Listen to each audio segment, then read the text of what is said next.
வணக்கம், என் பேர் Maheswari. Eternal plus organic ஷாப்போட ஓனர்னா.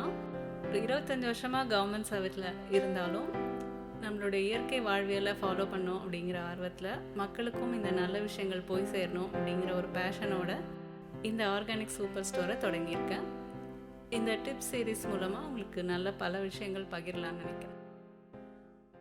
இட்லி தோசை நல்லதா கெட்டதா அப்படிங்கிறது ஒரு பட்டிமன்றமே நடத்துகிற அளவுக்கு போயிட்டுருக்கு. நிறைய வீட்டில் இட்லி தோசை கொடுக்கல, செய்ய தெரியல அப்படிங்கிற சண்டைகளும் வருது.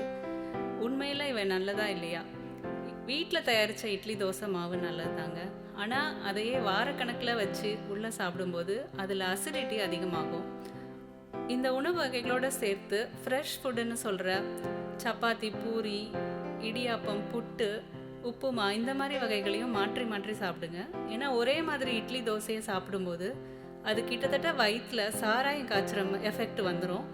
புளிச்ச ஏப்பம், அசிடிட்டி, ஜீரண கோளாறுகள், அப்புறம் நச்சுத்தன்மை மிக்க பொருட்கள் வயிற்றில் சேருது. இது எல்லாத்துக்குமே தொடர்ந்து இட்லி தோசை போன்ற உணவுகளையே சாப்பிட்றது தான். இதை மாற்றுறதற்கு கண்டிப்பாக ஃப்ரெஷ் ஃபுட் சேர்த்துக்கோங்க. சிறு குழந்தைகள் சாப்பிட்ற அழகை பார்த்துருப்பீங்க.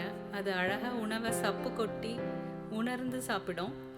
இப்போ நம்ம இந்த கிரேவியா ட்ரை ஃபுட்டா இப்படின்லாம் கூட கன்ஃபியூஸ் ஆகாமல் எந்த உணவு சாப்பிட்டாலும் அதனோட சுவை அறிந்து நாக்கிலேயே அதனுடைய சுவை இறங்குற மாதிரி உணர்ந்து சாப்பிடும்போது ஜீரணம் சுலபமாகும். வயிற்றுக்கு அந்த கடுமையான வேலையை நம்ம கொடுக்க வேண்டாம்.